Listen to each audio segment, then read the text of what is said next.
There was nothing to the left of the final cupboard, only more wall, but a pole. No, a broom handle. This was a storeroom. Grasping the handle, she waved it out to her right. It hit an obstruction and she reached out. It was a wall, like the other. When she waved it left, there was nothing there. So the place she was in was long and narrow.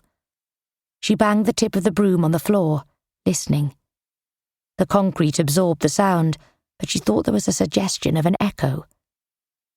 Using the broom held out like a blind man's cane, tapping it on the floor, she walked forwards a few steps, then some more, slowly waving her left arm, hand extended, cautious.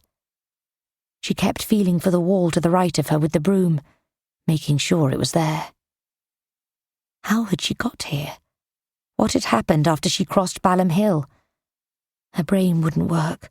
She couldn't remember. The wall stopped. So did she.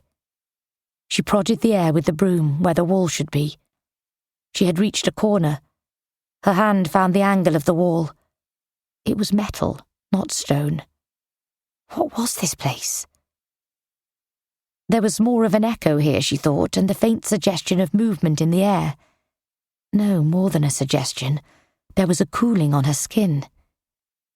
She waited, but the air was still again. Had a window been opened somewhere nearby, then closed? Or a door? Encouraged by the thought of finding it, she walked onward in the direction of the tiny gasp of air, keeping the wall to her right. The floor was even beneath the broom. She was sweeping it from side to side and moving less carefully. She'd been going to see that film, Terror by Night. That was it. But she couldn't remember any more.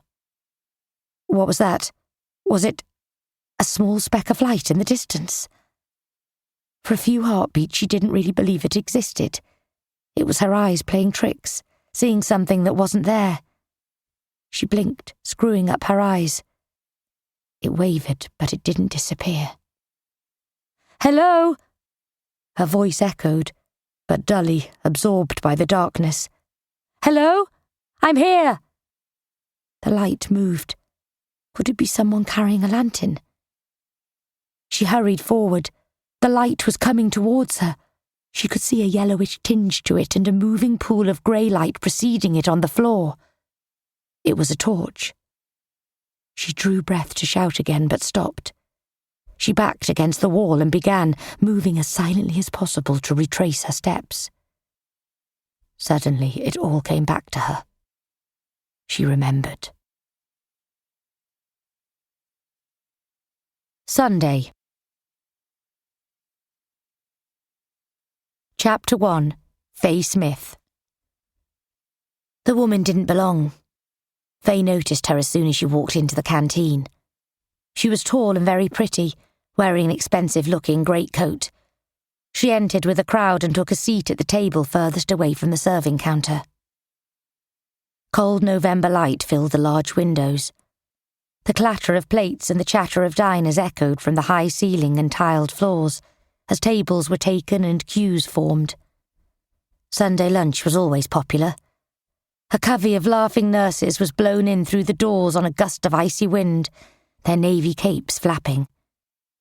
They dumped their things on the big round table in the corner and joined the snaking line leading to the servery. Faye stood at the lectern beside the counter. She stamped the ration books of those who offered them and checked names on a list of those staff who had yielded up their books and took all their meals in the canteen. A lot of people had. The war was over, but rationing continued, and the food at the South London was better than in most places.